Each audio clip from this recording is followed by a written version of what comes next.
Shortcut স্টেয়ারের জন্য window তৈরি করুন খুব সহজে, খুব সহজভাবে বুঝাবো। সর্বপ্রথম লাইনের শর্টকাট এল লেখে এন্টার, এখান থেকে একটা লাইন নেবা। আমরা যেহেতু 5 ফিটের উইন্ডো দেব, অফসেট 2 ফিট 6 নেব। কত নেব? 2 ফিট 6। এদিক থেকে 2 ফিট 6, এদিক থেকে 2 ফিট 6। আমরা এই অবজেক্টটা কি করে দেব? ট্রিম করে দেব। ওকে। এখন আমরা যে কাজটা করতে পারি, এই স্টেপটা কপি করব। সিপি লেখে এন্টার, একটা উপরে একটা নিচে কপি করলাম। এখন আমাদের যেহেতু স্টারে এখানে উইন্ডো দিতে হবে, আর ইসি লেখে এন্টার, রেক্ট্যাঙ্গেলের shortcut, first point, second point. অফসেটটা ও লেখে এন্টার, 2 লেখে এন্টার। কি লেখে এন্টার? ও লেখে এন্টার, 2 লেখে এন্টার, 2 NC। এভাবে কিন্তু স্টারে উইন্ডো দিতে পারবা।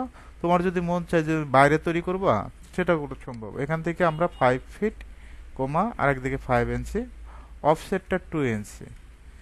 এখন আমরা এই উইন্ডোটা অবশ্যই রোটেট করতে হবে। সিলেক্ট করে আরও লেখে এন্টার, রোটেটের শর্টকাট আরও লেখে এন্টার, সুন্দরভাবে রোটেট করে দিবা। মুভের শর্টকাট এম লেখে এন্টার, এই পয়েন্ট থেকে এই পয়েন্ট। এইভাবে আমরা মুভ করব। এখন চাইলে তুমি উইন্ডোটা এইভাবে তৈরি করে করতে পারো, সরাসরি প্লেস করে দিতে পারো। সে বাইরে তৈরি করে সরাসরি এভাবে প্লেস